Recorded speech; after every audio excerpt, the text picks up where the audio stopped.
विराज में प्रसन्न हो। हमें ठीक ही रहना चाहिए। हम आपको अपने प्रभु का विधान बताते हैं थोड़ा सा। जब प्रभु किसी पर कृपा करते हैं, ये वैभव मिलना कृपा नहीं है, ये पुण्य है। पुण्य से एक घोर पापी को भी बहुत देखो पाप करके भी उनका कोई पुण्य है जिससे वो सुकृतवल पूर्व सुकृतवल चल रहे हैं, नया पाप है। ये वैभव बढ़ना या यश बढ़ना ये भगवान की कृपा नहीं मानी जाती है। भगवान की कृपा मानी जाती है अंदर का चिंतन बदलना, जिससे आपके अनंत जन्मों के संस्कार भस्म होकर और अगला जो है बड़ा उत्तम होगा। अंदर के चिंतन से होता है, बाहर से कुछ नहीं होता। मात्र अंदर का चिंतन। अच्छा, अंदर का चिंतन हम लोगों का स्वभाव बन गया बहिर्मुखी। बहिर्मुखी मतलब बाहर यश, कीर्ति, लाभ, विजय, इससे हमको सुख मिलता है। अंदर से कोई मतलब नहीं रखता, कोई गिरला ही अंदर से। अब क्या होता है, भगवान जब कृपा करते हैं तो संत समागम देते हैं, दूसरी जब कृपा होती है तो विपरीतता देते हैं और फिर अंदर से एक रास्ता देते हैं। ये मेरा रास्ता है, ये परम शांति का रास्ता है, ये शांति का रास्ता नहीं। भगवान को रास्ता देते और जीव को अपने पास लाते हैं। बिना प्रतिकूलता के संसार का राग नष्ट नहीं होता। किसी को भी वैराग्य होता है तो संसार की प्रतिकूलता देखकर वैराग्य होता है। सब कुछ हमारे अनुकूल है तो हम आनंदित होकर उसका भोग करते हैं। जब हमारे ऊपर प्रतिकूलता आती है तब ठेस पहुंचती है कि इतना झूठा संसार, तो अंदर से भगवान रास्ता देते हैं। ये सही है। भगवान बिना प्रतिकूलता के इस संसार को छुड़ाने का कोई भी औषधि नहीं रखी। आज तक जितने बड़े महापुरुष हुए हैं, जिनका जीवन बदला है, उनको प्रतिकूलता का दर्शन करके बदला है।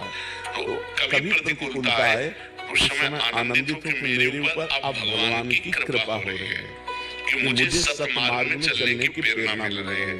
अगर सत्मार्ग छूटा, ये सब तो एक सेकंड के लिए आप विचार कीजिए।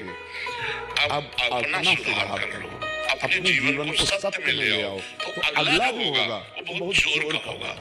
चाहे जन्म हो श्रीमान, कुलवान, धनवान, वैभव संपन्न ऐसे, और भक्ति की अनुकूलता, भक्ति की अनुकूलता, खास बात श्रीमान, धनवान, कुलवान नहीं, खास बात भक्ति की अनुकूलता। अगर इस जन्म में भगवत प्राप्ति नहीं हुई तो भगवान श्री कृष्ण ने गीता में कहा है कि मेरे भक्त का नाश नहीं होता। मैं कुलवान, धनवान, श्रीवानों के कुल में जन्म देता हूँ और फिर पुनः भक्ति का माहौल देता हूँ, और पूर्व का जो भजन छूटा हुआ हो वही बिल्कुल ऐसे हो जैसे है, बिल्कुल संसारिक बन करके हो, लेकिन अंदर का चिंतन आपका बदल जाए। अंदर के चिंतन में आपकी यश की भावना न रह जाए, अंदर के चिंतन में आपको धन बढ़ाने की भावना न रह जाए, अंदर का चिंतन हो जाए प्रभु बहुत जन्म व्यतीत हो गए, अब एक बार आपसे मिलना चाहते हैं, एक बार आपसे मिलना चाहते हैं प्रभु, मुझे आप चाहिए, आप संसार है, तो बात बन जाएगी, तो बात बन जाएगी। तो इसलिए आनंद पूर्वक भगवान का नाम जप करो, बिल्कुल चिंता मत करो। क्या नाम जप से हो जाएगा पूरा। ये हम अपने जीवन का अनुभव बताते हैं। सांख्य योग और अष्टांग योग और कर्म योग और भक्ति योग, चारों योगों में प्रवेश रहा है। पहले हम सन्यासी रहे 20 वर्ष सन्यासी रहे काशी विश्वनाथ जी। तो हम सांख्य योग, अष्टांग योग, जो अष्टांग योग है ना, अष्टांग योग, कर्म योग, इन तीनों को अच्छी प्रकार जान करके और फिर भक्ति योग में आए। स्वयं भगवान शंकर से बढ़कर कोई ज्ञानी तो नहीं है ना, सनकादि से बढ़कर कोई ज्ञानी नहीं। वो हरिशरणम हरिशरणम सनकादि हर समय जपते रहते हैं, भगवान श्री राम राम राम राम राम राम जपते रहते हैं। हम वृंदावनवासी प्रिया प्रीतम के उपासी, तो जो राम में राह है वही राह है, जो राह है ये रस देने वाली वस्तु है। तो हम राधा राधा राधा राधा, मतलब आप ये समझो कि हमारी इतनी तार्किक बुद्धि नहीं, हमारी श्रद्धालु बुद्धि नहीं रही।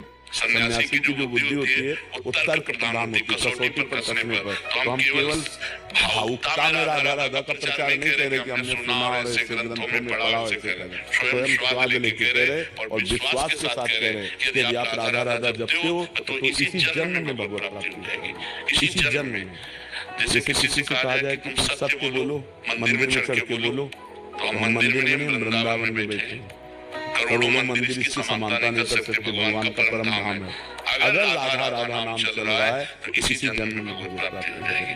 हमारी आखिरी श्वास यदि राधा तो मुझे श्री जी की प्राप्ति, भगवान की प्राप्ति हो जाएगी। इसमें कोई संशय नहीं और किसी साधनों की कोई आवश्यकता नहीं। आप केवल अंदर ही अंदर चलाइए और लिखिए। देखो हम जो कह रहे हैं उसको समझो। बहुत अधिक नाम जपने की हमें चेष्टा नहीं करनी, कम संख्या हो लेकिन मन लगा कर करो। जैसे हम अब देखो आप लिखो राधा, अपने दिमाग में लिखो, खुले नेत्र लिखो, बाहर देखो दिखाई दे रहा राधा लिखा हुआ, वही कान में सुनो राधा, वही अंदर उठाओ राधा। ये तीनों का एकाकार हो जाए तो ये करोड़ों नाम जप के बराबर है। देखो जैसे हम बोला राधा, ऐसे हम 1000 राधा नाम बोले तो हम बोला राधा, ये उपांश है, इसे उपांश कहते हैं राधा। राधा राधा राधा 1000 बार, ये उपांश हुआ। अब ये ऐसे उपांश हम 10,000 बार जप करें, अंदर देखते हुए बोले राधा, उपांश 10,000 बार नाम जप करने का फल एक बार मानसिक में है। इतना बड़ा फल है ये।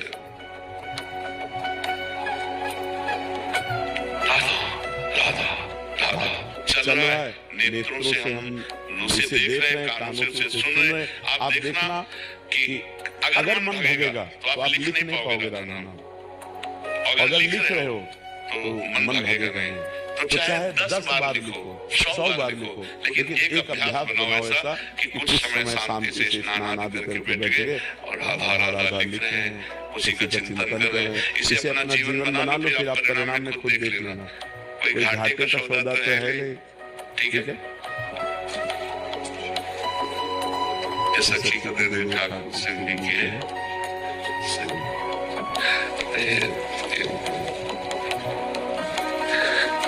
खूब आनंदित रहो, नाम जप करते रहो।